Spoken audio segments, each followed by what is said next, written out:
처음에 제주에 도착했을 때 어떤 생각이 드셨나요? 공항에서 딱 내렸을 때. 네? 오늘은 무사히 도착. 네.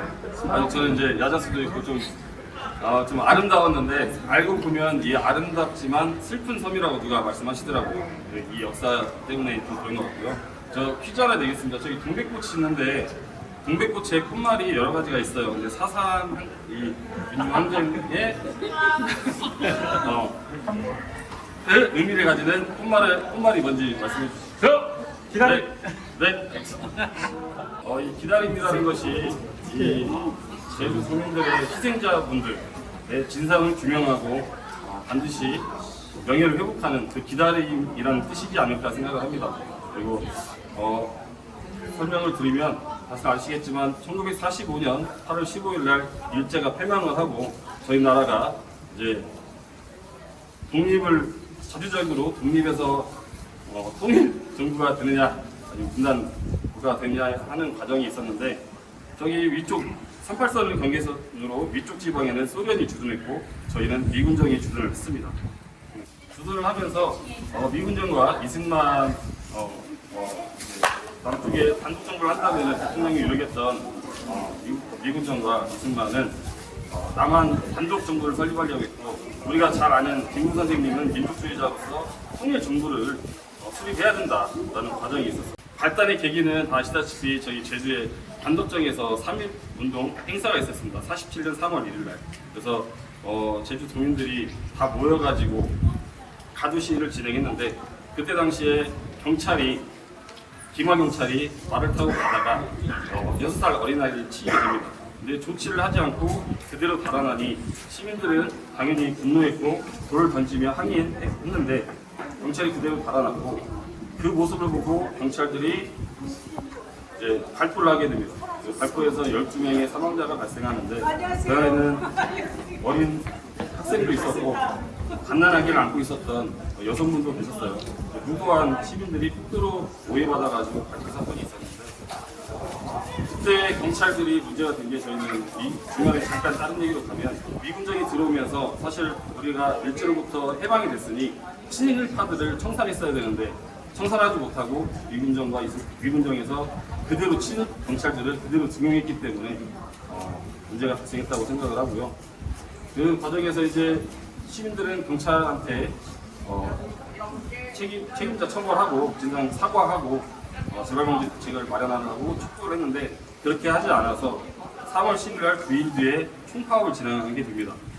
자영업자는 물론이고 심지어 공무원과 경찰까지도 제주도 민관 합동에서 95%의 참여를 해서 총파업을 하게 됐는데 그 모습을 보고 이제 미군정과 이승만의 눈에 이제 가시가 된 거죠. 폭도다. 그래서 그러면서 서북 청년단이 들어오고 외지 육지에서 응원 경찰이 옵니다. 여기서 응원 경찰이 뭔지 무슨 뜻인지 아시는 분? 문제. 네, 응원 경찰. 네, 제주도에 있는 경찰만으로 부족하니 외부에서 제주도 경찰들이 응원한다는 의미로 와서 이제 저 폭도들을 탄압하자라는 거였고요. 그리고 서북 청년단도 옵니다. 서북 청년단은 이제 저 말 그대로 북쪽에 계셨던 분들인데 아마 잘 살았을 거예요. 근데 사회주의다 보니 평등한 사회를 만들다 보니 1만 5천 평의 땅을 가졌으면 1만 5천 평만 주고 나머지는 몰수해가지고 이렇게 모든 민중들한테 나눠주다 보니까 불만을 쌓여서 남한으로 내려왔고 그 안에서는 소위 이제 전달기 있고 좀 폭력적이고 그리고 이 흔히 말하는 빨갱이라는 사회주의자들을 공산주의자들을 굉장히 싫어하는 사람들 그래서 왔는데 군경 서구청년단 보면 서구청년단이 가장 악랄했다고 합니다. 너무나. 근데 서구청년단 하면 여기서 한 가지 문제 드릴게요. 전국 노래자랑. 전국 노래자랑 최장 사회를 봤던 송혜 선생님이 아니죠. 그 사람도 서구청년단 출신입니다. 네. 우리는 선생님이라고 했지만 서구청년단 출신이에요.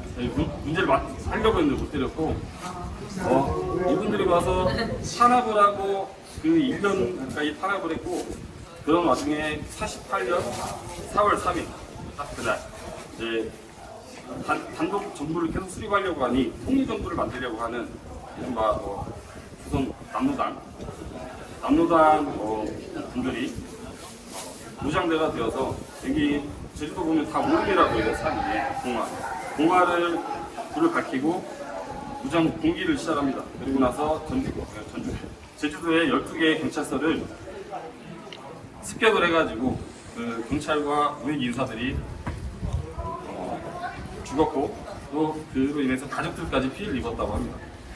그러면서 그 뒤로 5월 10일 날 결국에는 총선거를 통해서 국회의원 총선을 시작하는데 전국의 모든 총선을 해서 200명의 국회의원을 뽑았어야 되는데 오직 제주도에서 선거구가 3곳인데 한 곳에서만 진행됐고 2곳은 하지 않았어요. 그 계기로 인해서 제주도는 빨갱이들의 섬이다. 사회주의자. 빨갱이의 섬이다. 그냥 그러면서 초토화 작전이 시작하게 됩니다. 그러면서 이제 군까지 들어오게 돼서 초토화 작전이라는 것은 해안가 5km 이내로 다 내려와라. 그리고 그 이상은 무장대가 저 꼭대기에 있기 때문에 중산간 지역에서도 주둔할 것이고 거기에서 전쟁 자금이나 예를 들면 먹을 거라든지 지원할 수 있기 때문에 내려오라고 했는데 내려와도 공문을 당하고 죽임을 당했고요.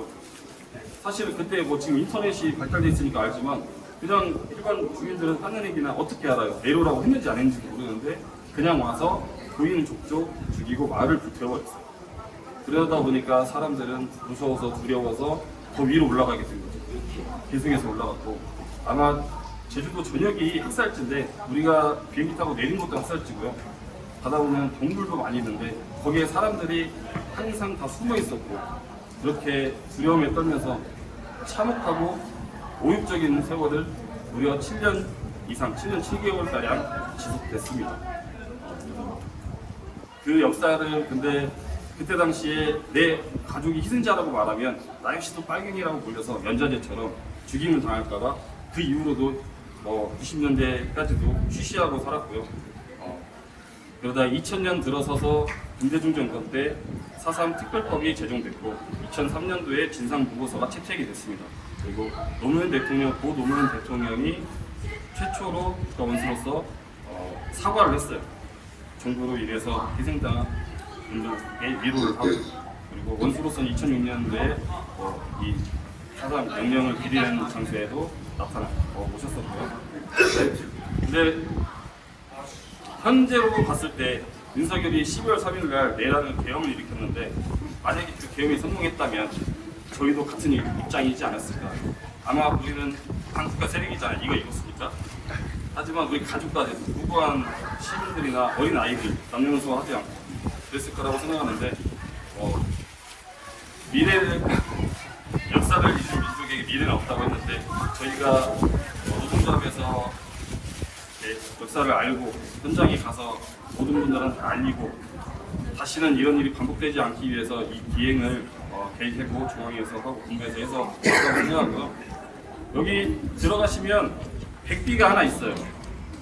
백비가 있는데 백비에 아무 이름도 써있지 않습니다. 사건 사실 누구는 4.3 사건이라고 그러고 4.3 항쟁이라고 그러고 하는데 정확한 이름을 정하지 못하고 있어요. 근데 저희가 더 많이 알리고 그 길에 앞장서서 여기서 백비에 어떤 이름이 새겨지는 게 맞다고 생각하시는지 퀴즈 한번 드리겠습니다. 본인의 순천! 네? 순천. 네. 죄송합니다. 순천. 현대 순천. 4.3 뭐라고 하는 게 맞을까? 아니. 어차피 순천이 개가 상관이 없어요. 제주 4.3 민중공개.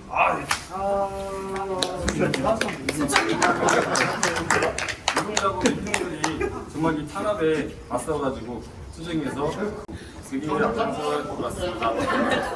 사상 역사기의 그 기간 동안 아무런 사고 없이 무탈하게 귀가하시는 날까지 역사를 많이 알고 현장에 가서 우리 조합원들께 알리고 더 많이 알려서 우리가 반드시 백비에 4.3 민중항쟁이라는 글을 새기고 이렇게 세우는 그날까지 우리도 함께 했으면 좋겠습니다.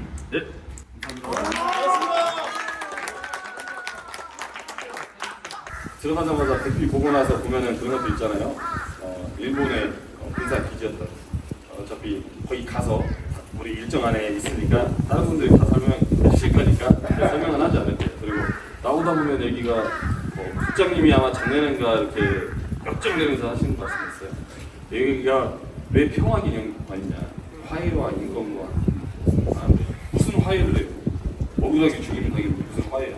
용서를 구하고 당연 진실을 규명하고 명예를 회복해주고 모자랄 한국에 하늘에서도 지금 이렇게 비처럼 지금 울고 계셔서 비가 내리는 정도인데 그렇다. 근데 현재도 마찬가지라고 생각합니다. 우리가 집회하면서 과연 사회 대개혁이 뭐냐라고 그러면 저도 잘 모르겠지만 아까 들어가서 보니까 이민위원회 아마 제가 국장님한테 배운 것 같은 독일인가요? 어디가 했을 때 독립하면서 그 이민위원회를 열어서 친파들을 바로 그 자리에서 단죄하고 사형시켜서 처단을 하고 나서 이렇게 했는데 저희 나라가 말씀드린 것처럼 힘이 없다 보니까 미국이 들어와서 자기적으로 독립을 못하고 그러다 보니 친일파들이 경찰을 그대로 적용되면서 그 사람들 후손들이 지금도 잘 살잖아요. 이게 다 국민의힘들이 후손들이 그대로 서로 잘 살잖아요. 근데 이번에야말로 윤석열을 탄핵하고 우리 노동자 민중이 앞장서서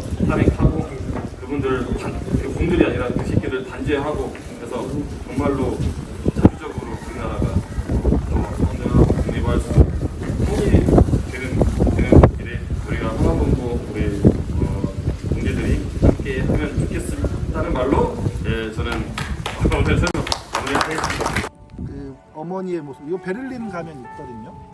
이제 나중에 한번 캐테콜비치 검색해 보셔도 되겠는데 참 너무 안타깝죠. 내 새끼만은 어떻게든 살리려 했는데 아까 우리 저 희생자들 명단 있는 데서 보셔서 알겠지만 저 아이는 이름조차 남기지 못한 채 이렇게 죽어갔다는 게 이게 슬픈 현실이고 이게 이제 이 형상의 의미를 제가 뭐 좀 부족해서 다는 알지 못하겠지만 이 벽 자체는 아시다시피 제주도에서 흔히 볼 수 있는 현무암 돌벽인 거잖아요. 그 제주 어딜 가도 시골 마을 다 아마 이런 식으로 보일 수 있고 여기를 아까 이제 우리 수석님이 설명하셨던 여기가 그 중산간 마을 오름도 있고 뭐도 있고 여기는 지금이야 이제 수도 시설이 이렇게 뭐 들어와서 사람들이 사는데 지장이 없지만 예전엔 여기서 살 수가 없었어요. 물이 없어가지고 비가 오면 이 보시면 아시다시피 구멍이 뽕뽕 뚫려 있어가지고 고스란히 이제 스며서 바닷가에 가서